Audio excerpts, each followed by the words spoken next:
By Mishna Berura. Hey, let me invite Yossi Rosenthal real quick. Yeah, we were by Mishna Berura 2, right? 314. Yeah, 314 314. Aleph Mishnah Berurah base. Okay. So he said she'ena machzekes, that it doesn't hold, right? Because in other words the Mechaber was talking about that. So therefore, if you have such a type of keli, right? He was talking about the one that has broken pieces or whatever. That this is what you're allowed to do and this is what you're not allowed to do. So I believe it was the Ramah that commented that so long as it doesn't, meaning that it doesn't hold 40 saw. Why? The ilo he machzakis mem saw have like oil. Because if it is the size of 40 saw, like we said before, that's 1 cubit by 1 cubit by 3 cubits, then it's like a tent, meaning that the general rule is that something that's attached to the ground is something that you can build onto, regardless of the size, if it's the ground or attached to the ground. However, if something is larger than this size, it is a tent, and it also takes on the characteristics of something that is attached to the ground, and therefore it would be complete building and disassembling, or what's the word of steer is demolition. Yeah. Even with any amount, not like by kalim, where we're saying by kalim, right, by vessels that are by movable objects, that we're saying that it's only under certain, only if it's like a complete sort of building or destruction. But if it was bigger than this size, then it would be anyways even a smaller amount, even any sort of amount would still be building. Adboim saw, what's 40 saw? What's this amount? Hainu amo. Hold on. Some notes. Oh, I guess after this one. Okay. Yeah. Fine. Okay. 1 amma by another amma by 3 ammas. Im oivi had the funnies. This is we actually brought this in the last Siman as well when we were talking about these things. With it includes the width of the walls. Right? Why? Because the walls are part and parcel to its ability to hold stuff. I think it's like the crowns and the moldings and stuff. Look at me there. It's like a crown. The thickness of the lip. Yeah. So it's like a molding basically that's surrounding its lip or whatever, or a crown. So it doesn't have to be a molding, because I guess a molding is usually a separate piece. This can be even if it's part of it. The haraglaim and the feet. And this comes from the Rambam, and I believe the reasoning is because the walls itself is part of the vessel, whereas the pieces that are sticking out, they could function without them. It's extra to it. Then you said there was notes. Yeah. So actually, there was the Magen Avraham quoting the Rambam. So keeping in mind the Magen Avraham, for those that are playing the home game, keeping track of what the Magen Avraham says. Yeah, that came from him. So first of all, yes, we said if the jug holds 40 saw, then it is like an oihel. Well, no, they just translate it, a tent, whatever, a makeshift structure. Okay, but then we said so Baina B'Seiser are applicable to it, even slight Baina B'Seiser, even a slight construction or destruction, like with the refurbished jug. So that Amma thus adopts the stringencies of both views that were brought that the introduction talked about. The malacha of Seiser applies even to inferior kalim that are 40 saw or larger, and to intact kalim even if they're smaller than that. And see the Bir Halacha for the dissenting view of the Rajba and for the practical law in this regard.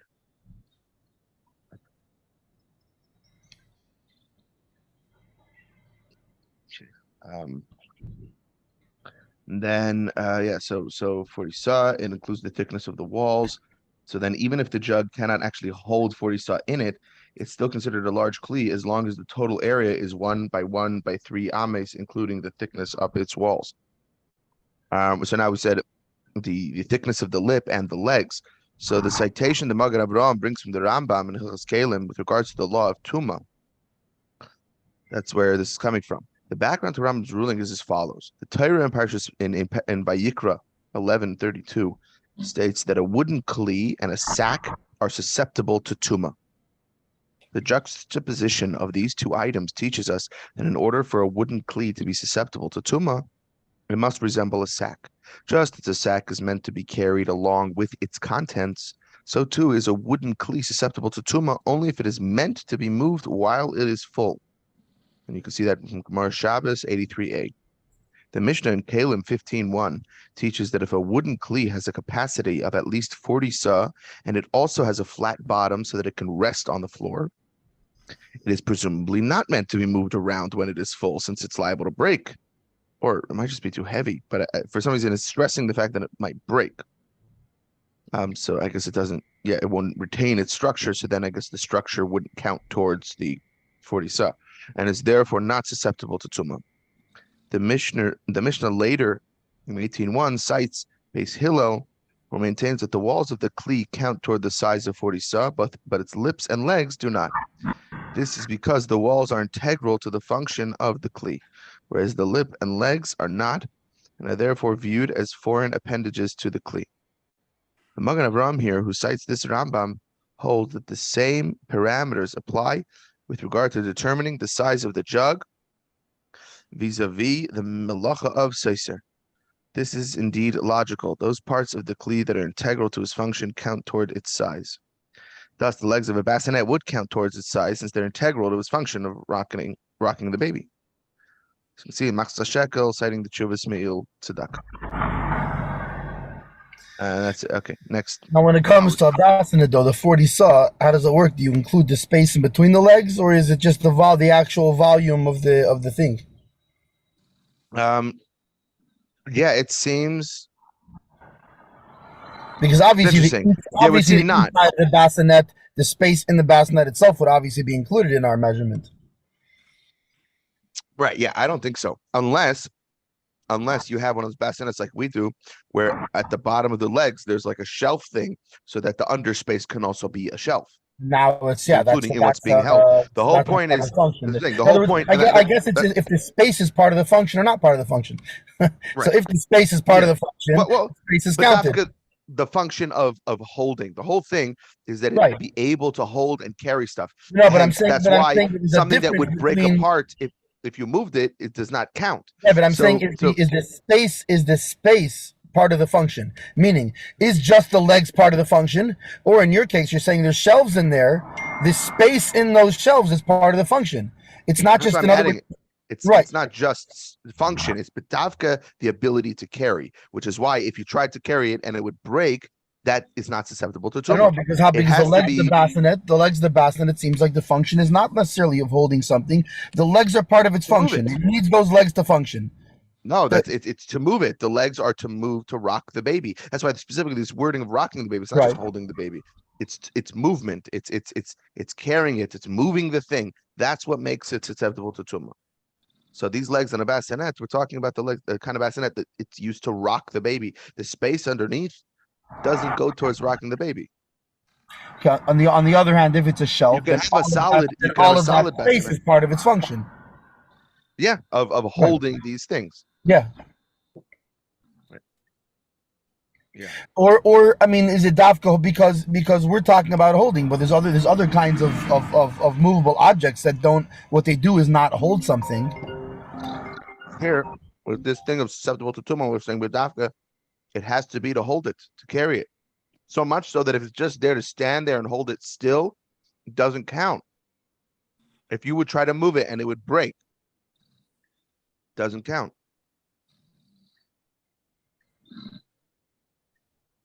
Right.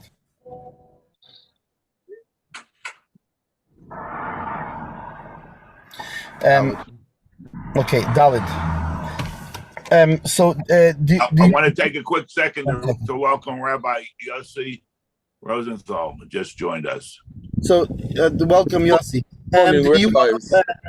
do you want to do you want to continue the reading? I'm actually going to go for about the next 15 minutes. I'm picking my wife up now and going home, and then I'll continue at home. But Okay, you want to just put yourself on mute and listen while you do that?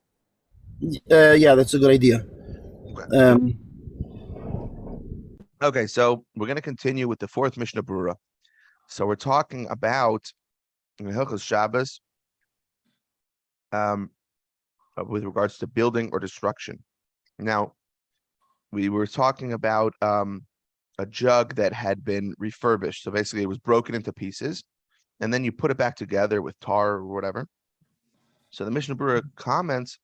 So you said in order to access those things, you could break it apart, and that wouldn't be a problem because it was, or you wouldn't be like fixing it, setting it up. So you can break apart the repair jug. The Mishnah Berura brings the Pri Megadim, who's inclined to say that the permissibility of breaking the jug applies even to breaking it in a place where it's not bonded with tar. Meaning the Mechaber is saying that it put together with tar, that's not a conditional thing.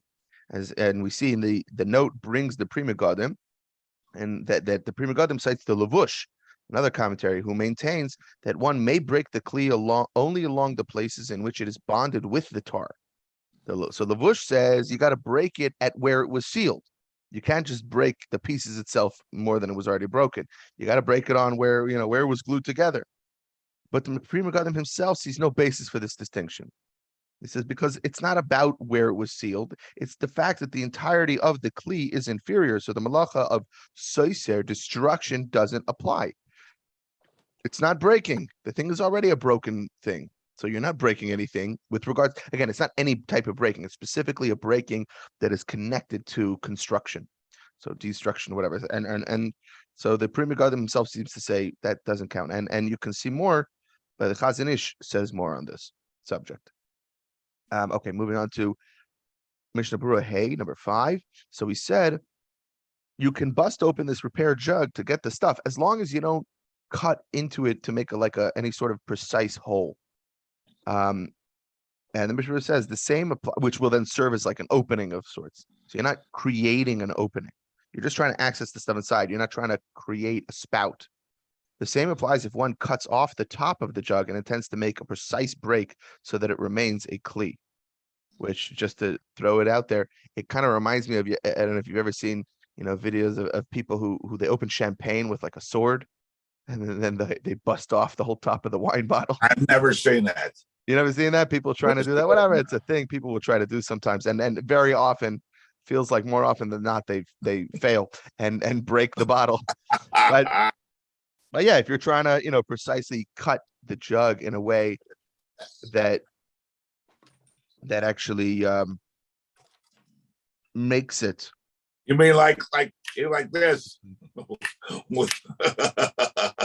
Yeah, if you use that switchblade over there, but Right. if you were trying to cut it in a way to make a precise break so that you could still pour out of it, that's problematic.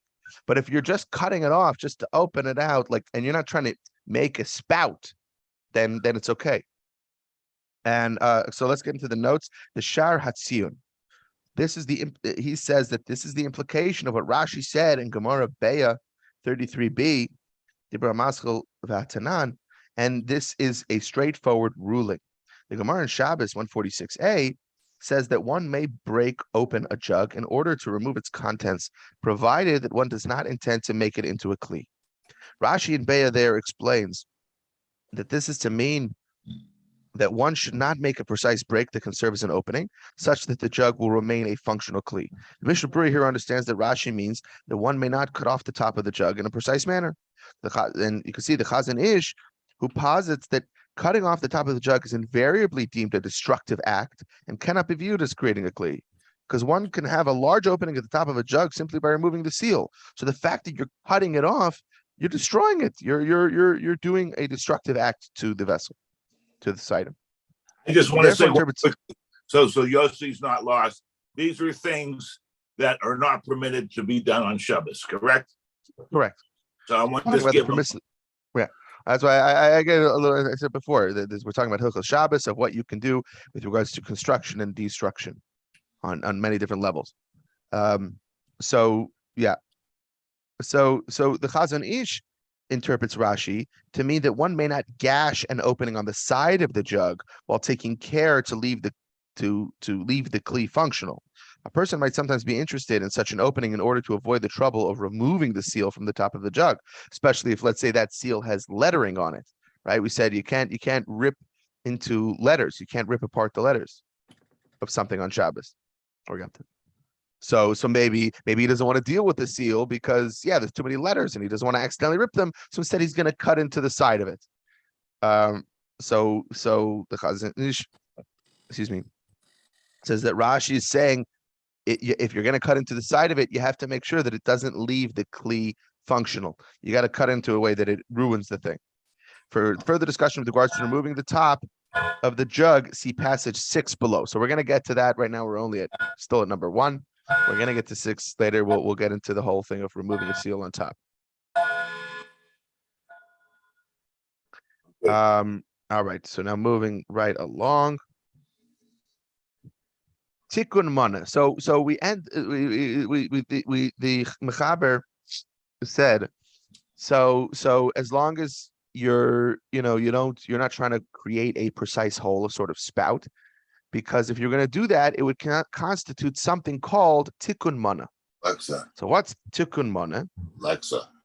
So the Mishnah Berura says you should see the Taz. Check out the Taz, who implies that even if the hole is a small hole that is not meant for inserting and removing the contents of the jug, it would also be prohibited. So even if you're not creating an exact spout for pouring out and pouring in, at any rate, by rabbinic law, even with regards to a jug like this, which is brittle, we'll get to in a second, and even if it's a large hole that is made for both inserting and removing contents from the jug, then there would be a if it's a small hole where you couldn't even pour out or pour into this jug, then that would be rabbinic. Even something that's a brittle jug, a brittle container. But if it's large, then that would be biblical. And this is the implication of the Berura Hakra, the Vilna Gaon. So according to the Taz, Shulchan Aruch here refers to a situation in which one is making a small hole solely to remove the contents of the jug and will not be using that hole to place anything inside of the jug. See the Pri Megadim. As mentioned in the introduction, this is forbidden only by rabbinic law. Shulchan Aruch's statement that it is forbidden due to tikkun mana is meant only on rabbinic level. That's what we're explaining here. Since Shulchan Aruch is speaking of a brittle, refurbished, and inferior jug, it is clear that the rabbinic prohibition of forming a small opening applies even to vessels.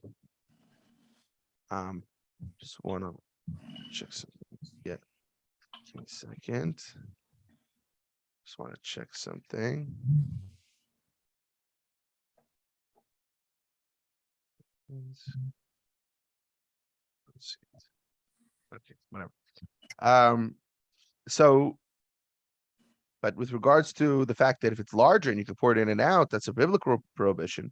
Chazon Ish explains why making a single purpose opening in the jug is not a biblical level violation of Makav Patish, since the jug already has a dual purpose opening, which is what makes it a functional container. It is already complete. So adding this single purpose opening cannot be considered Makav Patish, finishing the manufacture of the jug. He further explains why it would not be a violation of Boina building construction, since the single purpose opening has nothing to do with the functionality of the kli itself, but is simply a way to extract its contents on a one-time basis. It cannot be considered boina. You didn't construct something, you didn't put something together here.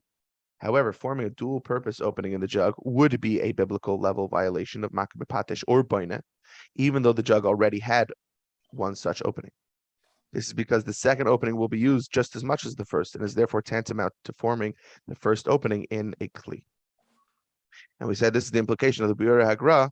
So you see in Taisvis and Gemara Shabbos 146a, the Maskal Shaver, breaking, cracking, states that the entire Talmudic passage there, with regards to breaking kalim open in order to access their contents, refers to a refurbished kli.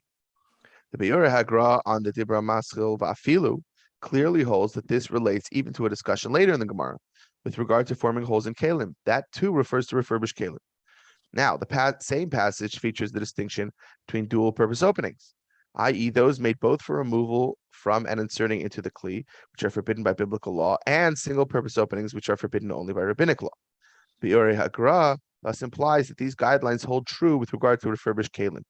Rashi in Maseches Beya 33b, the Ramaskal Mustaki, he also holds that this is biblically forbidden to form a dual-purpose opening in a refurbished kli.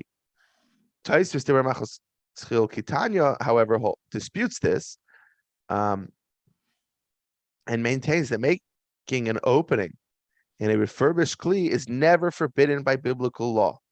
This is because making even a permanent opening in such an inferior kli is not significant enough to qualify as a malacha. See Chazon Ish. And Chazon Ish rules in accordance with that Taisvis. See also Pri Megadim, Mishna, and Ish Amra. Okay. All right, next 7. Okay, so now we said, so if this jug is intact, we're not talking about a refurbished jug, so then you're not allowed to break it even in a manner in which it doesn't form a kli. You can't even bust it open. So the Biur Halacha says that the Mishnah Berura teaches. Okay, you know what? Let's do the Mishnah Berura first, and then we'll do the Biur Halacha, because Biur Halacha talks about the Mishnah Berura. So it's forbidden to break it, even in a manner which doesn't form a kli, due to the prohibition of seiser, right? Destruction. Although we generally maintain that one is not liable for seiser unless it is done for the sake of rebuilding, since otherwise it would be mekalkel. You're ruining it. It is nonetheless forbidden by rabbinic law. Berura Hagra, however, agrees with the Paiskim who maintain that there is no prohibition of seiser with regards to kelim, even when one breaks an intact kli. There's no prohibition at all unless one makes it into some sort of vessel by way of this breakage. In that case, one would be liable, according to all opinions, at any rate, due to this makabipatish. You're finishing off this thing. So Biur Halacha says the Mishnah Berura taught us that although this is mekalkel, you're ruining it, it's still nonetheless forbidden by rabbinic law. And it's still a constructive deconstruction, so to speak. So note that while Rashi indicates that one may perform an act of mekalkel when necessary for Shabbos, Taisvis, the Rush, the Ran, all disagree with Rashi. Moreover, even Rashi might agree that with regards to other malachas, meaning other than breaking a kli, that yeah, you can't do mekalkel. The proof for this is that it is clear from the Gemara in Eruvin 34b, and Rashi there, that one may not break a large closet even for a Shabbos necessity. Even those poskim permit breaking an intact kli of less than 40 sa, permitted only because they hold that seiser does not apply to kelim, not because they hold that mekalkel is permitted for a Shabbos necessity. It is similarly clear from Rambam, Shabbos 1.3 and 1.17, that mekalkel is a full-fledged rabbinic prohibition which would not be waived for a Shabbos necessity. Thus, there is no room at all for leniency in this regard. A second. No. Yeah, I can do that later. Interesting, very interesting.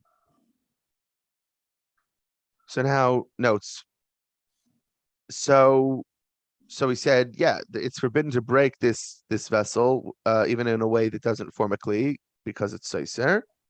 As mentioned above, the Shulchan Aruch rules in accordance with Taisus and the Rush. The melacha of seiser implies to intact kelim. The Berura Hagra would agree with the Paiskim that there's no prohibition of seiser with regards to kelim, even when you break an intact kli. The Berura Hagra, the Ramaskal She'ena Mechazekes, disagrees with Shulchan Aruch and follows the view of Rana and Rashba, who maintain that the malacha of seiser does not apply to kelim at all. And the Mishnah Berura in note I ruled that one may rely on. One may rely on the lenient view with respect to instructing a non-Jew to dismantle the kli for them on Shabbos, because of the fact that there is the opinion that it doesn't apply to kelim at all. So you can ask someone who doesn't have to keep Shabbos to do it for you. You say you could ask someone to do it? Yeah, in this case, someone who doesn't have to keep Shabbos, someone who's not Jewish, they don't have to keep Shabbos. You can ask them to do it for you. You could rely on this opinion and ask them to open that kli for you. This. Oh, okay. So That's different than what I said about putting on the lights. That was like the last week. Oh, yeah, that's very different. That's a very different malachas. Putting on the. I mean, they're two different. Yeah. right. This is just talking about opening this type of vessel, this specific type of vessel, not all types of vessels, but this specific type of thing.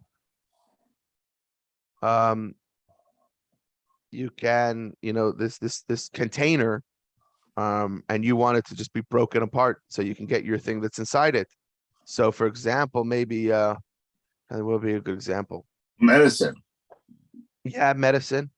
But again, we're talking about opening it a way that is broken apart. So not opening it a way that keeps it a medicine bottle. Well, again, also most medicine bottles, you're not cracking it open, you're not breaking it open. It's you can unscrew it and screw it on. That's not a problem. Right. But let's say there was a medicine that came in some sort of box that actually had to be broken open. So you would not be allowed to do that. But of course, unless it was life-saving medicine, that's a whole other degree. You're allowed to do stuff like that on Shabbos. But yeah, Sure. you could instruct, if you have a helper or someone around, someone who's not Jewish, you could ask them, can you open that for me? And And they if could no do that. one's if no one's around in an emergency, you just do it. Absolutely. If it's an emergency, then yeah, you don't do it. Don't wait. Don't wait. Just go do it. Yeah, that's Right. everything gets put on hold. Okay. So So now moving on. So then so the Mishnah Berura continued and said that in that case, with regards to, so the fact you're saying that the Berura says that Seiser, with regards to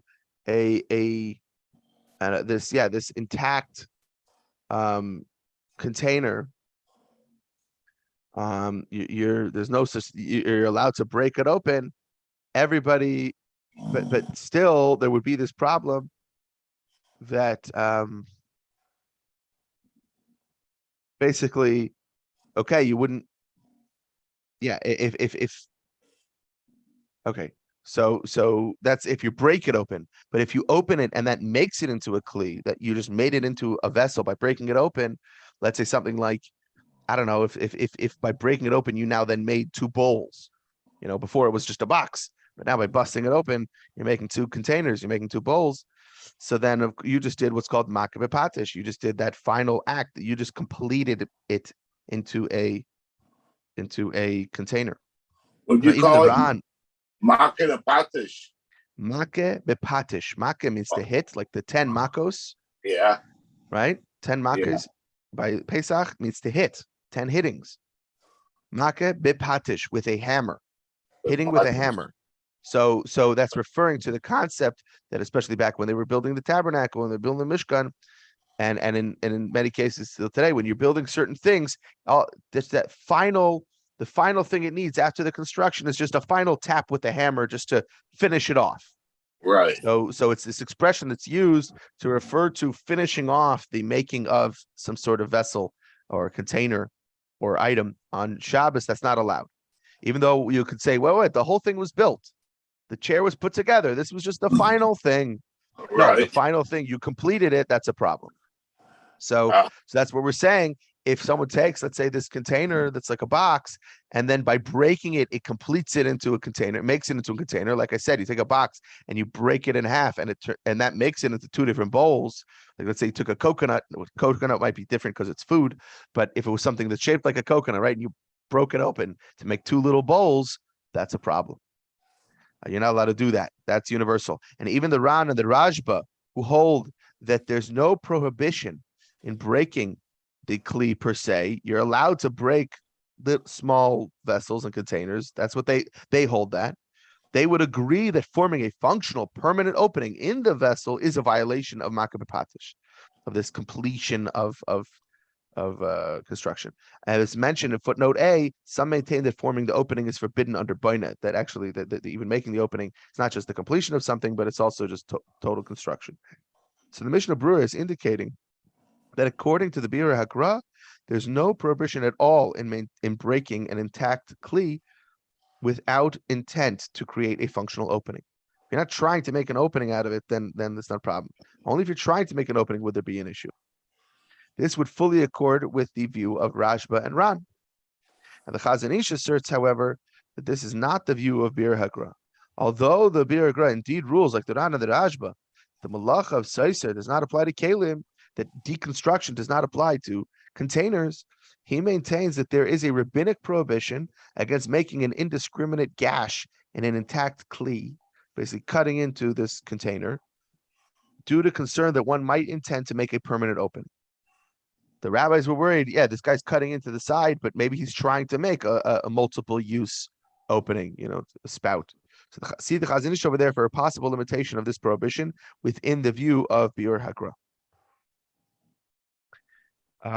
All right, moving on to Mr. Berura 8. Welcome back, Rabbi Mendel. Thank you. Yeah, I don't know what happened there exactly.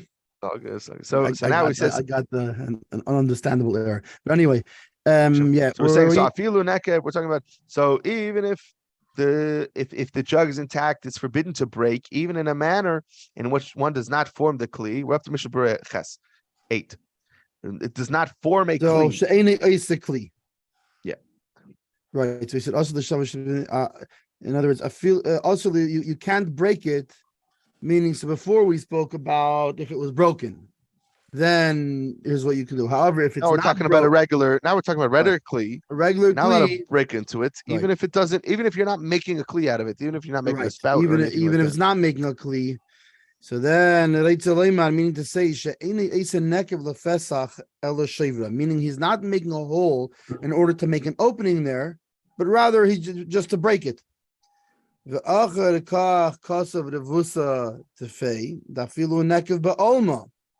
then he wrote like adding on to it that even just a hole, meaning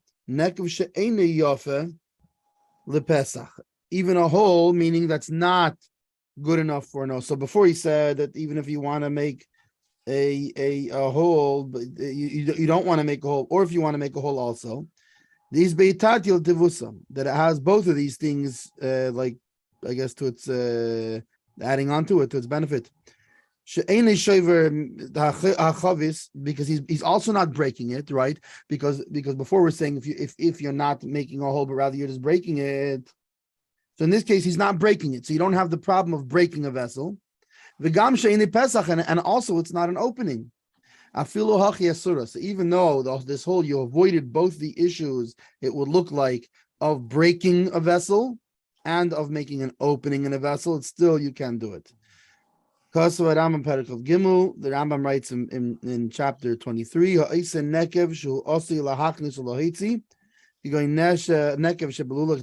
somebody who makes a hole that is made to go in and out, like or to put in and out, either way. Like the hole that is in the chicken coop, that it's meant to let light in, and also for the unfresh air to come out. He's transgressed because of makbeh patish, of the finishing touches. Which this is the general term, to anything that finishes any finishing work. This of malachazu, which is the offspring of this main melacha, of this main forbidden labor. That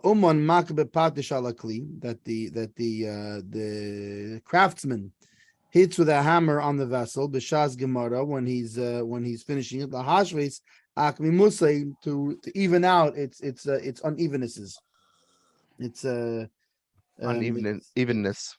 Yeah. The fikach, therefore, gazru al kol nekev. So therefore, they're worried about. They made a gzeira. They were worried about on any hole. Afilu also even if it's just meant to put in, to bring in and take out. Shema yavi lasis nekev shechayavin, because why? Because maybe you will come to make a type of hole that will be a transgression. Yeah. V'ayin b'Magen Avram, seeing Magen Avram Shabir, that he explained afilu who lul she'einu mechub lekarka, that even if we are talking about a chicken coop that is not connected to the ground, the leis be mishum beina al asiyas anekev, that you're not transgressing beina, the building, from making the hole, because it's not, obviously he's talking about the one that's a chicken coop that's smaller than 40 saw. right? As well as it's not connected to the ground. So now it's considered a movable object. So you don't have from building. There is no building by an item of that size, unless it's like we said before. There's two opinions. One says that the only complete building, no, but I'm sorry, only but other building you can. Some say bichlal, there's no building by it, even complete. But in this case, he is obligated because of makah bepadish.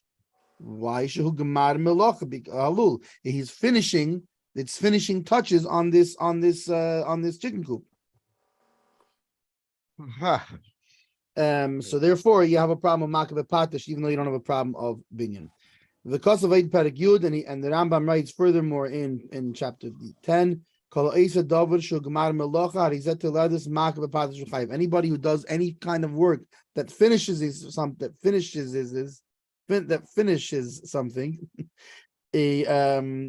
this is an offspring of the main melacha of makah bepatish, and he's obligated, and obligated means from the Torah. It's a Torah obligation. Somebody who makes a hole any size, whether in wood or in glass, or in a structure or in vessels or in movable objects. This is a offspring of makah bepatish, right? Of hitting with the hammer, the final touches. And he's obligated.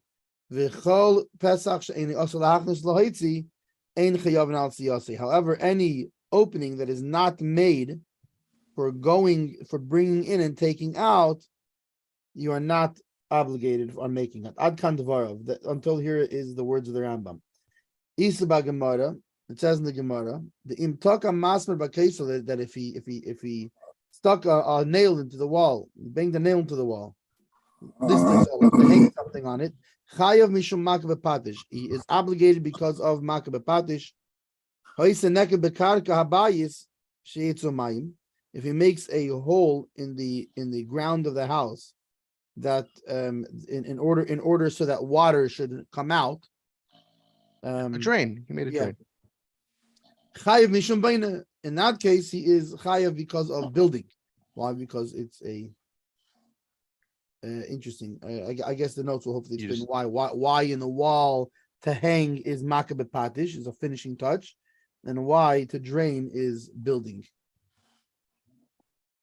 Right. I mean, just maybe in the notes. I mean, there's definitely notes on it, but just off the top of my head, I mean, I could see a difference in the fact that you're accessorizing is finishing touches, but actual function of a floor drain is much more of a construction job. I mean, just the difference. For example, in my own house, I'd feel totally. Your average Joe feels totally comfortable putting a nail in the wall to hang up a picture, but no one's installing a floor drain in their home. They're gonna call a contractor. Like that. Right. With Stam speaking of floor drains, and especially because it's 3 weeks, so my mind is very much on Eretz HaKodesh. So in Eretz Yisrael, it's very common that you have houses when you go to mop your floor, there's drains even in regular floors. Just like Stam, there's drains in many dining rooms, kitchens, a lot of the older construction buildings in Eretz Yisrael. Right. So that when people mop, they don't have to then squeegee it up and pour it down the toilet in a bucket. It drains away. My mother, when she was, about Shuva living Crown Heights in an apartment above Sunshine Pharmacy. So they're on the top, the third floor, and she had an Israeli roommate who she came back one day and the Israeli roommate was mopping. And my mother said, "Where's your bucket?" And the woman said, "What are you talking about?" She said, "Well, where do you think the water's going?" And the woman went, "I don't know. It goes down the drain like in Israel." And she's like, "We don't have that here. It's not how that works." And so they went downstairs to the apartment underneath them where this lovely elderly widow woman was living by herself. And they knocked on the door and they saw in her apartment, this woman had buckets in different positions around the apartment because she was used to regularly the apartment would drip, but she never complained. She never told the landlord. She never told the upstairs, the ladies, the girls upstairs. She just would put the buckets out. She was like, okay. She was not originally from America, and she was a very quiet, non-confrontational woman. And so she just knew, okay, every once in a while it drips. So she would just put buckets out. The stop. Yes, having drains, it's an important thing. Yeah. All right. So footnote. So back to the beginning of Ches. So we said we're talking about you didn't just make a hole as an opening, but we're talking about actually breaking the jug. So in this case, there's no issue of makabeh patish or boina because one is not fashioning a permanent functional opening. Shulchan Aruch nevertheless forbids it under Seiser, as the Mishnah Berura explains, as we explained in the previous note. Okay. So now we said so we said so we're talking about even a simple hole. This is the chiddush of the mechaber, is that even a simple hole, something small, you're meaning you're not completely demolishing it, but you're making an indiscriminate gash and it's just a little slice, a little cut. But yeah, that's still a problem. And two factors, because you're not breaking the jug, so there would be no issue of soiser, and it's also not an opening, so there's no prohibition of makabeh patish. But still, the mechaber is mechadesh, it's still aser. The Mishnah Berura is not explicit as to the reason it's forbidden. So Lavush states that making this opening is forbidden under soiser. For this too is considered a form of breaking the kli. So even though it's not, you're not totally breaking it, but it's still a type of soiser. You cut a hole into it. Mishnah Berura in note 23 seems to take this view. On the other hand, the Levushe Serad, which Sharatzian here cross-references as his source, states that it is because we are concerned that one might form a permanent opening. It seems that according to Levushe Serad, making a gash in a kli does not qualify under Soiser. See also Tosefes Shabbos. And we'll also see further footnote E to passage 6 below. To summarize Mishnah Berura's view with regard to opening a small kli, which does not have a capacity of 40 sa. That's what we mean by small kli. That still could be pretty big, but Right. yeah. Purposely forming a dual purpose opening is forbidden by biblical law, and purposely forming a single purpose opening is forbidden by rabbinic law. In any kli, whether it's intact or this reconstructed inferior type of kli, completely demolishing an intact kli or indiscriminately gashing a hole in such a kli is subject to a machlekes between the Shulchan Aruch and the Berura. Doing the same to an inferior kli is permitted according to all views. So a little jab in an inferior kli, everyone agrees is fine. But a regular kli, there's a machlekes. This discussion strongly affects the permissibility of opening cans on Shabbos. However, since the law in passage 8 is a further crucial factor in analyzing this matter, we will present it in footnote C there. See also contemporary halachic discussions on page 228, Right. which we did, and yeah, we did all of them. Yeah. Just wanted to make sure. Yeah. Which we did yesterday. Okay. So then the Rambam, then the Mishnah Berura brought the Rambam. So the Mishnah Berura basically is filling out some details with regards to fashioning holes in various objects in Shabbos. So what's the next one? So we said about how the final stages of the chicken coop, even if the coop's not attached to the ground, it's small, so there's no issue of baina, but it's still makabeh patish.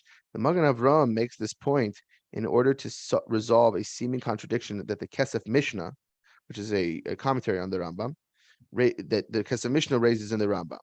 So the Rambam states over there, making a tiny hole in a chicken coop so that light can enter it.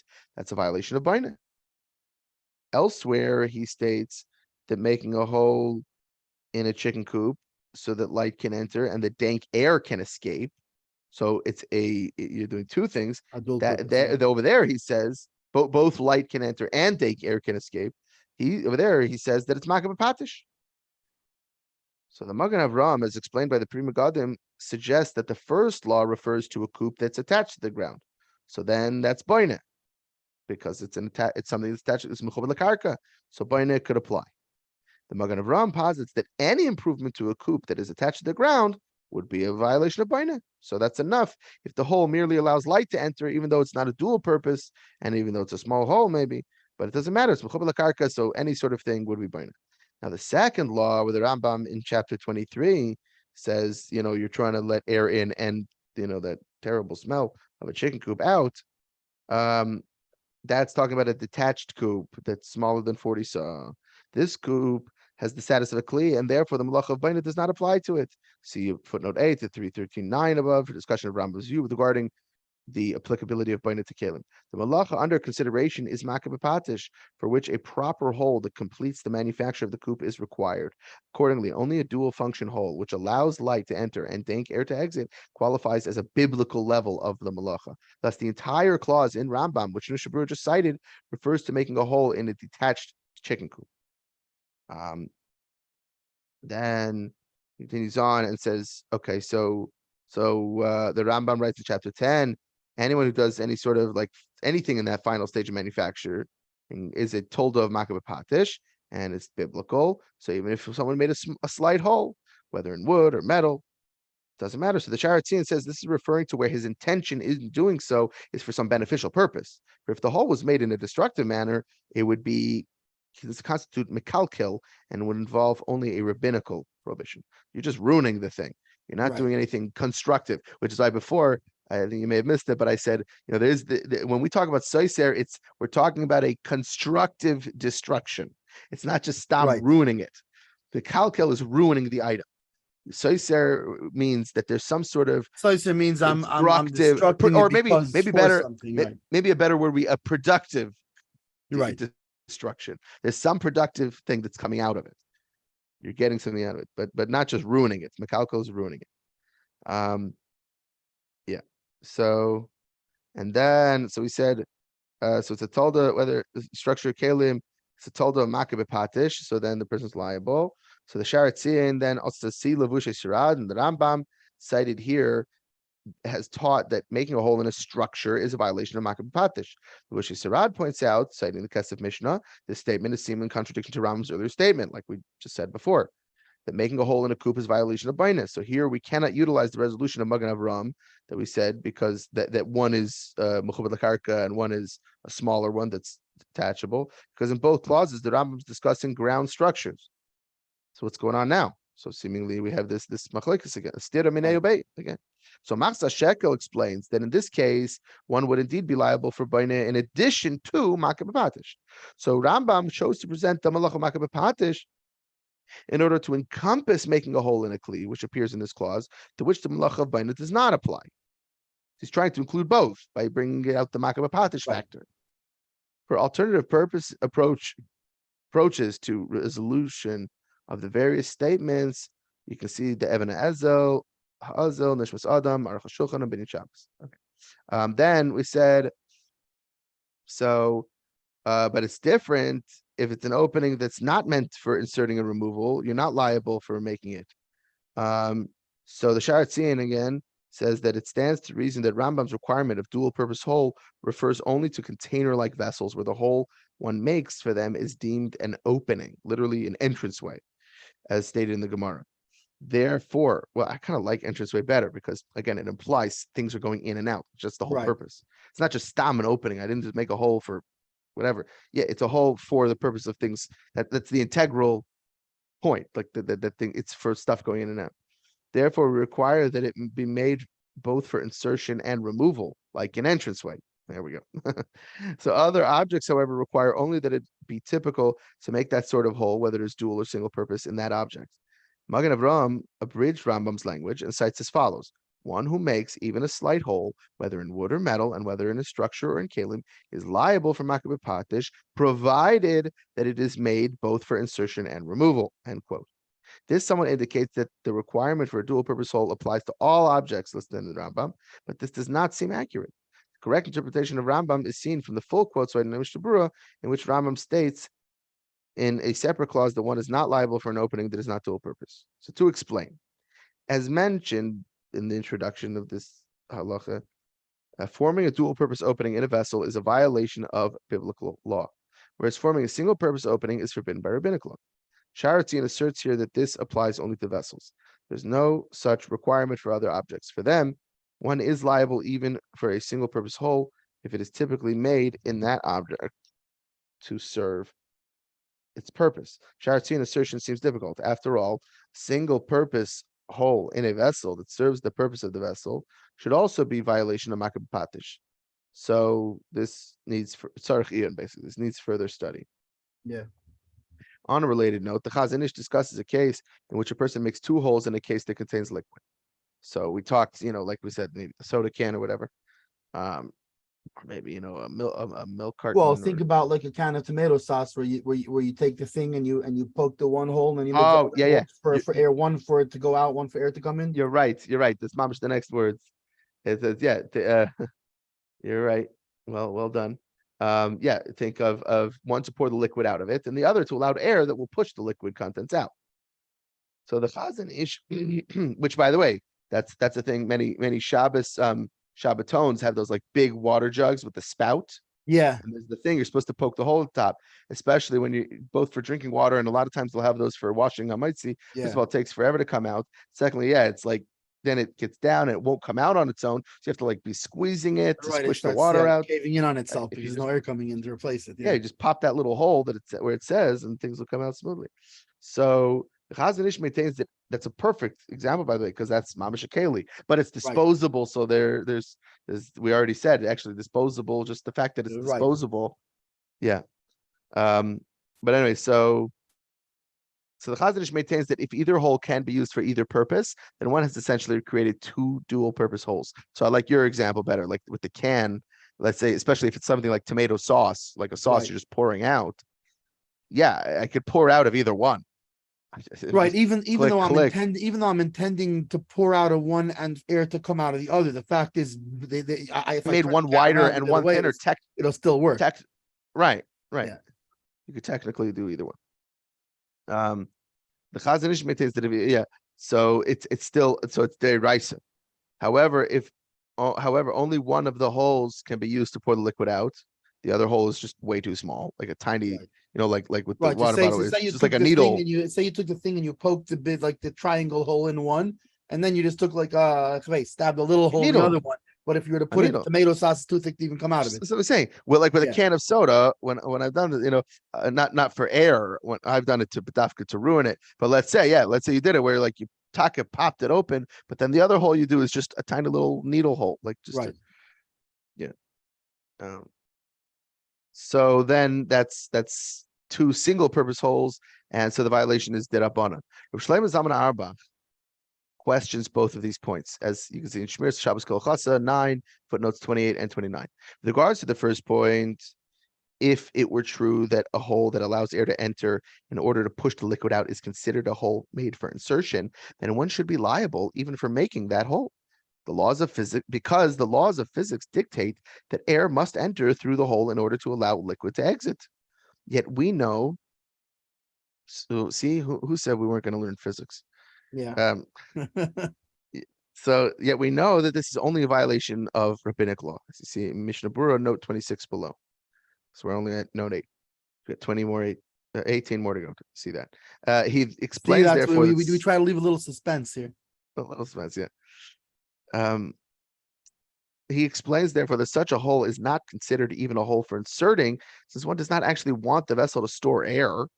You just need the air to push the liquid out. So what? Physics, I need the air. You're not actually storing it. Yeah, I don't want the air. I'm not trying to. I'm just trying to push it out. This is unlike the hole in a chicken coop where you want light or fresh air to enter that coop and remain there, and you want the bad air to exit. No, I want the clean air in. Yeah, that's the whole point of it. Yeah. So secondly, Rav Auerbach holds generally if one makes two holes with one solely for insertion and the other solely for removal, both independently serve the kli in some way, then this would be a biblical level violation of Makabeh Patish. Finally, it must be noted the Chazon Ish maintains the requirement for a dual-purpose opening applies to any and all objects, including structures that are attached to the ground. Okay, two more. Then we said, so the Gemara says, so that was the Rambam. So then Mishnah Berura quoted the Gemara Shabbos 103a that if you put a nail for hanging, it's Makabeh Patish. Making the hook constitutes fashioning a useful implement. So it's not about making the hole in the wall. It's that now this nail is a hook. And so that's Makabeh Patish. So it seems there's no baina here because you didn't improve the structure in any way. If anything, maybe you ruined it. You're going to lose your security deposit. And actually see Chut Sheni and Mishmeres Mayed for an entirely different approach to this issue. It's fascinating. I don't have any of these svarim, but I'd be interested to see what it is. I don't know what they are. Now, but then we said, but a hole in the floor, you're creating a drain, or then that's boinet. Although this is a single purpose hole, since it's made only to allow water to exit, nothing enters the house through it. Well, something could, but you don't want it to. You don't want any mice or snakes. The point is that water just exits. You don't want, you're not making it for anything to come in. One is nonetheless liable. As mentioned in footnote L above, forming a single purpose hole that serves its typical function in a ground structure, something that's with the karka, is forbidden by biblical law. See Pri Megadim, Ishel Avram, Sharatzian, cited in footnote we brought before, extended this to all objects other than container-like vessels. Right, the Sharatzian said not just Mechuba the karka, but any item, as long as we're not talking about a container-like vessel, yeah. You put a single hole in it, it's deiraisa. So that's the nafkamina then between is going to be between is it a problem of baina we're talking about, or is it a problem of makbepatish? Is that then whether it's a single purpose hole or a double purpose hole is going to have well, the problem is the problem is going to have an effect on whether it's a derabanan or deraisa, whether it's a biblical issue or it's a rabbinical issue. Right, but and you see the machlokes though, because the Chazon Ish says no. There's no liability for a single purpose opening, even when it's made in a ground structure. Doing a single hole, you're not doing anything. It's fine. It's not boinet. It's not makapatish. Yeah. Right. Okay, that was it. Okay, so Mishna Berura test 9. So he said that. So before we were talking about making a new hole, but even if there's already a hole now there and you're coming to widen it. Even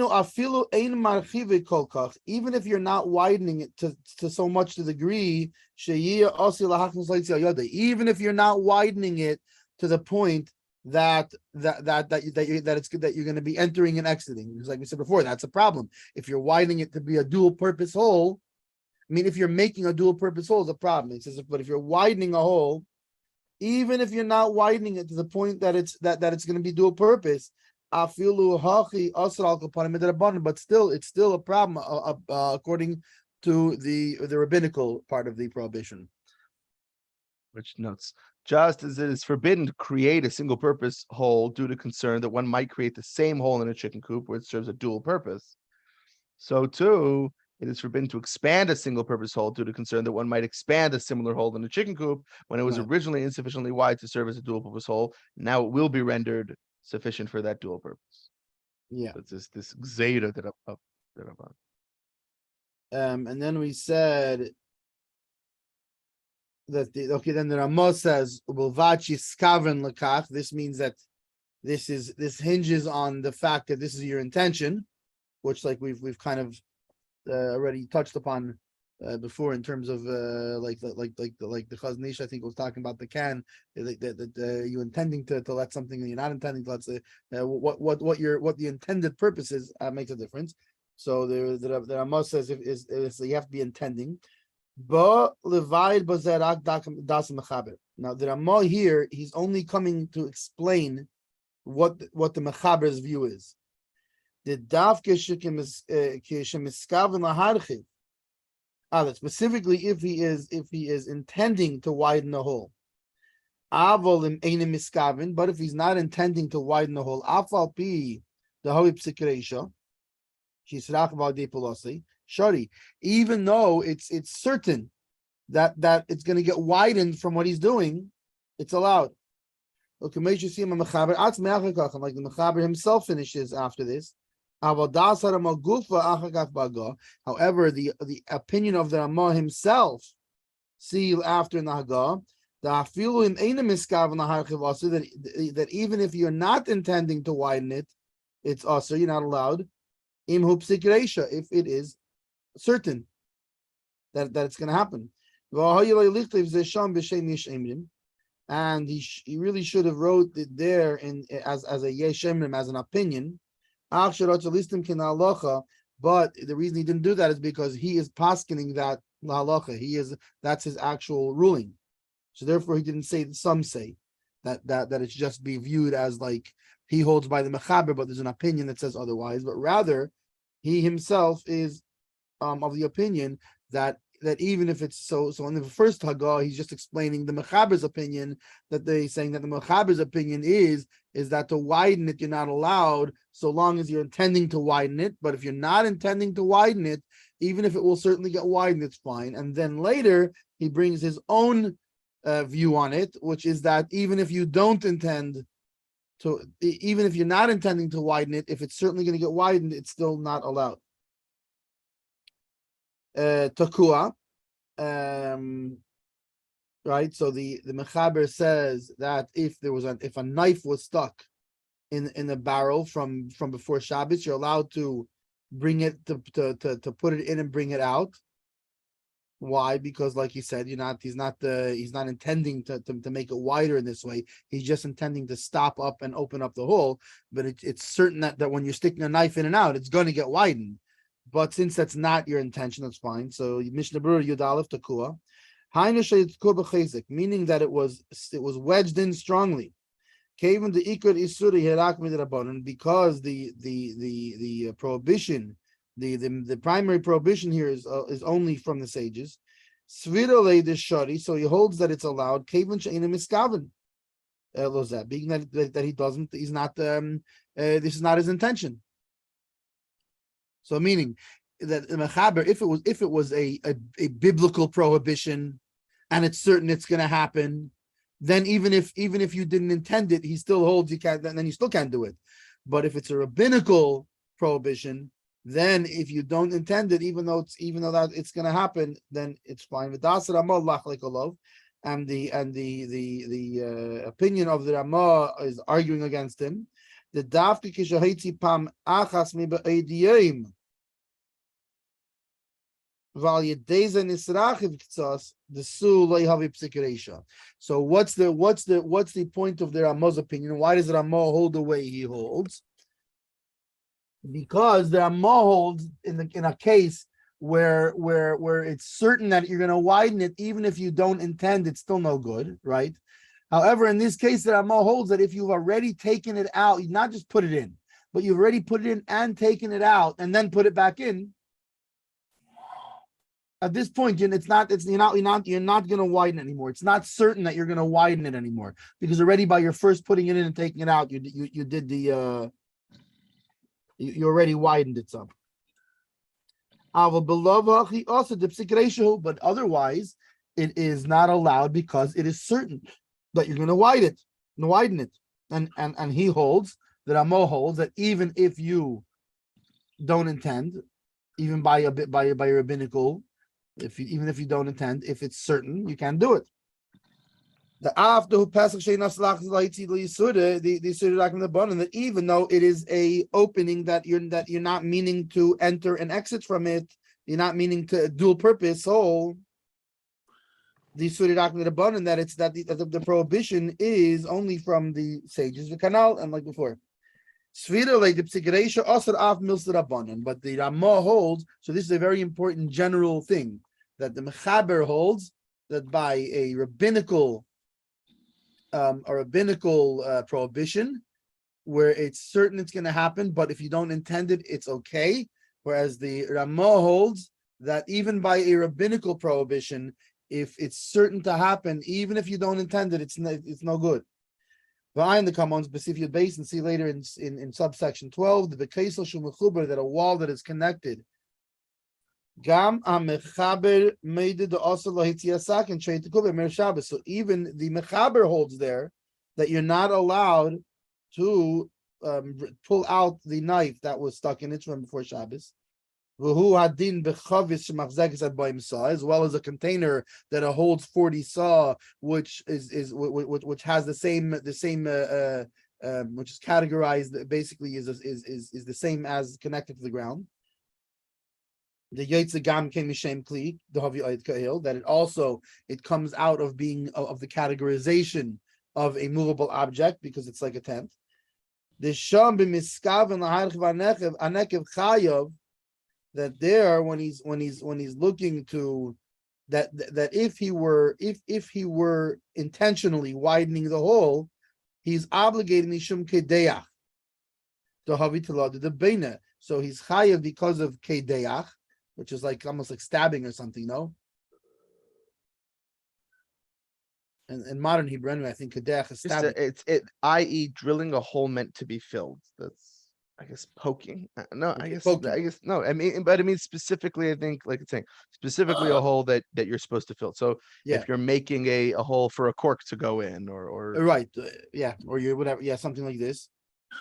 Or like in modern construction, you have where you drill a hole in a stone wall to put the anchor in and to put a thing. Whatever. So you put the drill bits, like when you're Yeah. drilling with the drill bit, so that you Yeah. can put the screw there or whatever. Yeah. Right, to put something in there. The but that is an offspring of building. Why? Because we're talking about not a small movable object, but rather either a connected object or alternatively a movable object larger than or a non-connected object larger than 40 saw, which now makes it the same as connected to the ground, and now it's building. It's offspring of building. And therefore, even if you don't have intention to do it, but still it is for sure to happen. It is certain that this is what's going to happen. So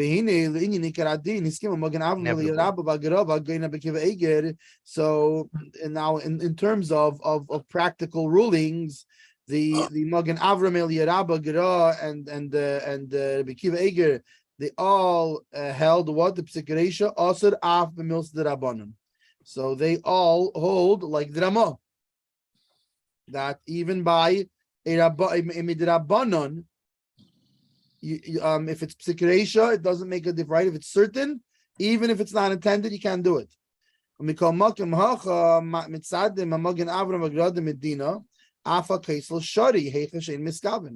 But in this case, they were leaning, the Magen Avram and the Gira were leaning that to the ruling that even by a wall, when it's not intended, it's allowed. Why? Because he doesn't need the hole. And therefore it is a malacha, it is a labor that is not needed. That's not needed for itself. Meaning you don't need the malacha that you're doing. You don't need this hole.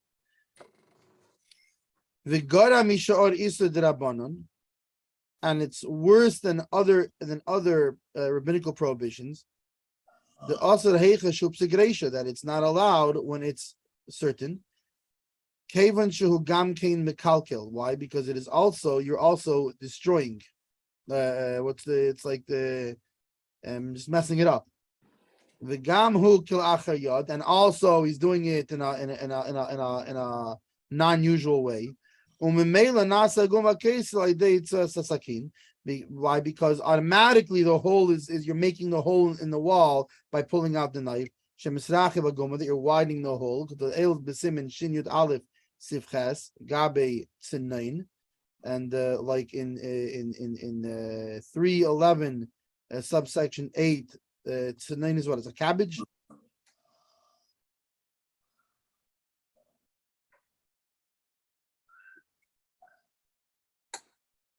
I lost you. A radish. Yeah. A radish. Yeah. A radish. Right. That's where I remember it's from. I remember it's from is the idea of cutting in Isser V'Heter of cutting a radish because it's sharp. Right. So that's the Tznain, yeah. Ayin Sham, see there. Good memory. Ella Sha'ilim Nagu Ba Yisur Lahetzi. But so it's like a barely, like there's so many different things that make it different, but still people the minhag has been not that we don't pull it out. The nirika is because it looks like making a hole in a wall.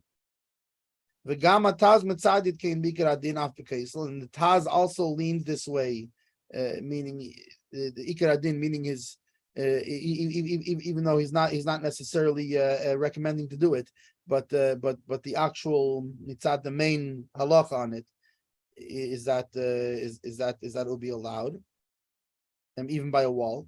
Umikol makim see him, but still he finished there. He concluded there the ein biyad de lahakil negatrumas adeshin v'shalmav v'ramash apaskul kulim b'sev siman lahachmil kaisel.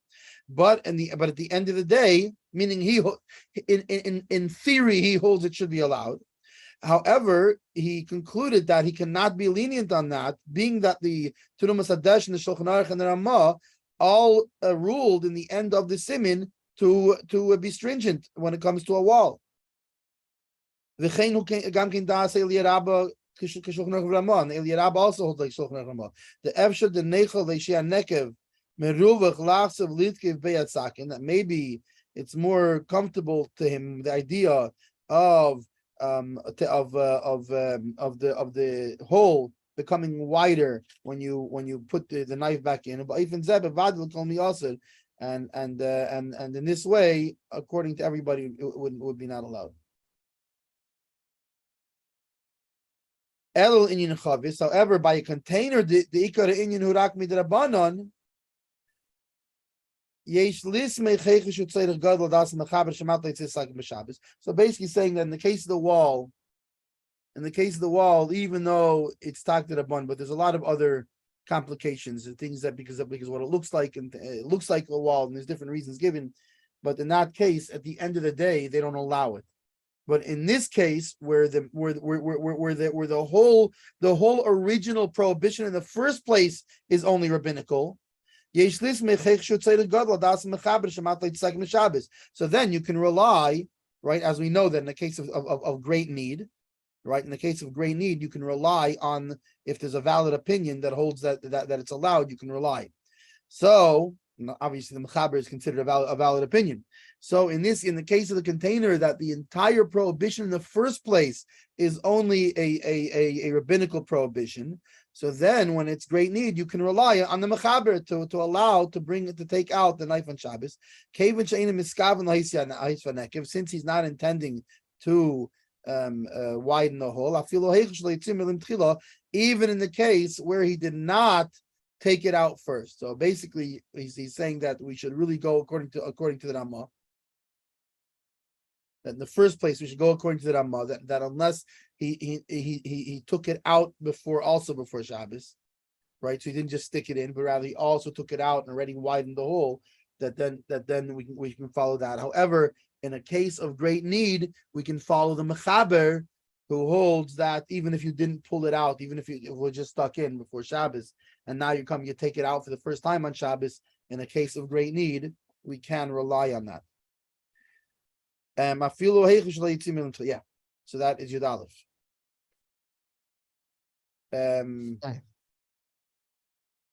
We do some notes. Yeah, let's do the notes before we continue, because that was a long Mishna Berura too. Yeah, can I know how to? Lots of notes. This is action packed. Yeah. This thing. It's funny because this is, which I guess is not unusual, but very often in the first subsection is when he's setting all in other words, everything else in the Siman is going to be rules that build on that. So since this is the first one where he's setting sort of the principles, it always tends to be the longer, heavier, more complex sif in the Siman. Yeah, makes sense. So let's go back to. No, that's fine. Okay. So here we.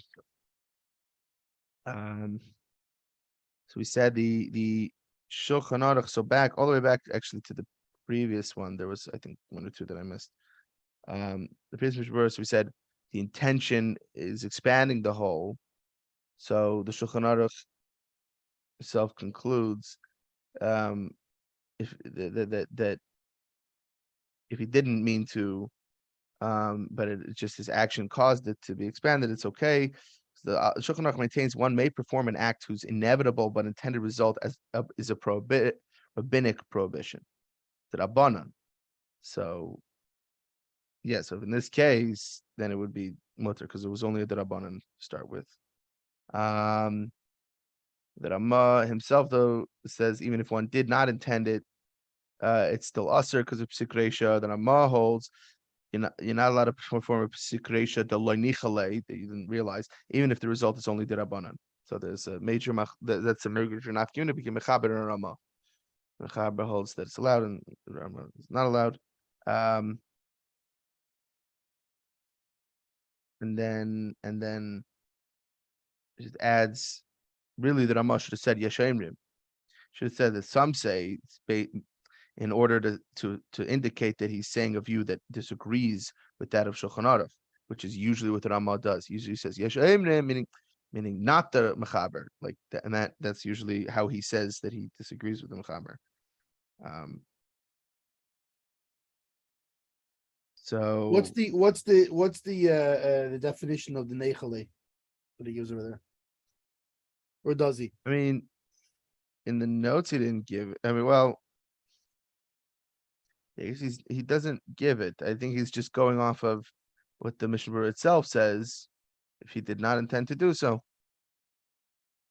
the guy intends to. That it's only usher when you intend to expand it. But if he doesn't mean to expand it, then even if it's a pigresha, then it's okay. And nechale, yeah, he doesn't like have a thing specifically on the. I mean, I think generally it means like that he doesn't care. It doesn't bother him. Yeah, whatever. I think it just means it's unattended. Yeah. I mean, literally, it means it's means like it doesn't make a difference to to him, basically. It's fine by him. Yeah, it does make a difference. I think that's how you literally would like translate it into the words, but yeah, that it's unintended.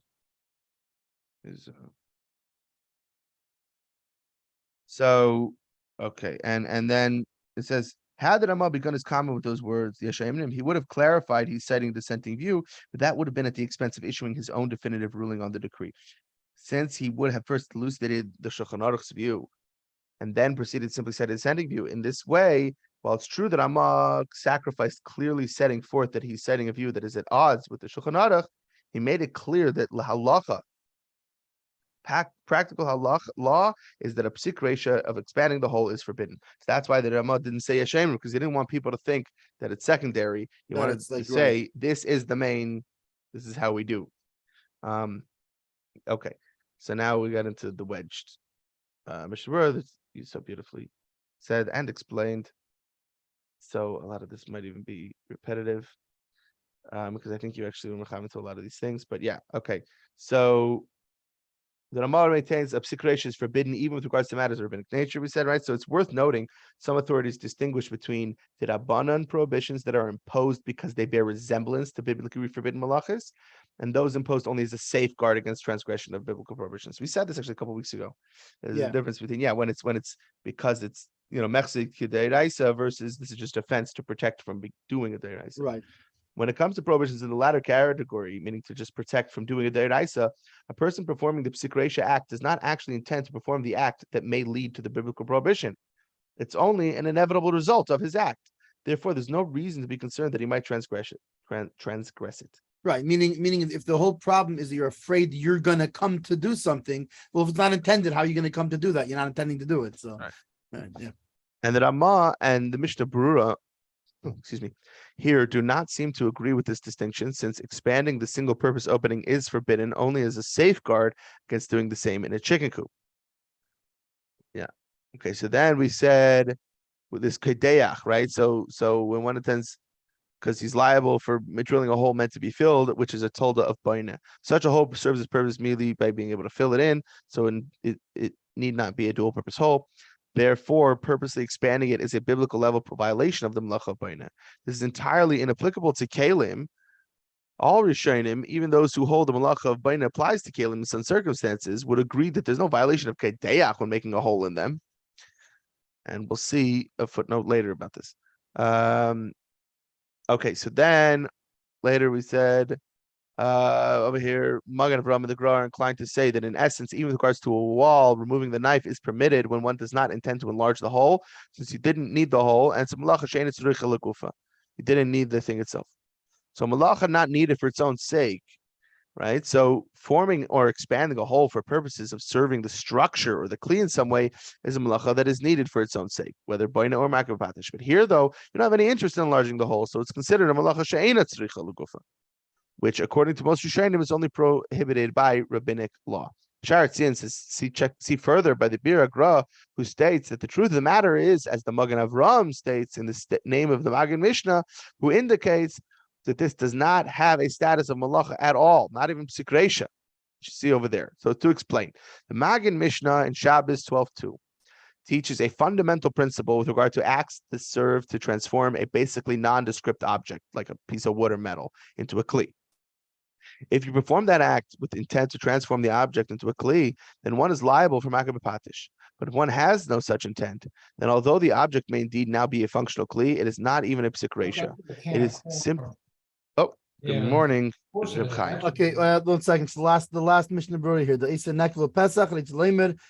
The Avshma Veda the Besif Yod Beis Deichel Zaken Hal Yitochel B'Lav Tolush Mutal Yitzib Shabbos L'Gol Gavni L'Shayach Shon Mishum Beina Ach Shon Deish Mishum Zaken Pischa Ba'afin Lahachnis Leis Al Gabon Vidban Asur. So you're saying that the reason the Ramah brings out the fact that you're making a hole, that's an opening, is that we know that if you stamp to pull a knife out of something, let's say it's stuck in a thing, to pull it out is not a problem. He's pointing out this is different because in that case you're not making a hole that has any function, whereas this case, even though it's not a dual function thing, but you are still making a hole that has a function, whereas in the other case where you're allowed to pull the knife out, it's a hole with no function, right, which is also d'Rabbanan.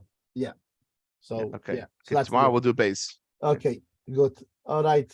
Good morning, Chaim. Okay.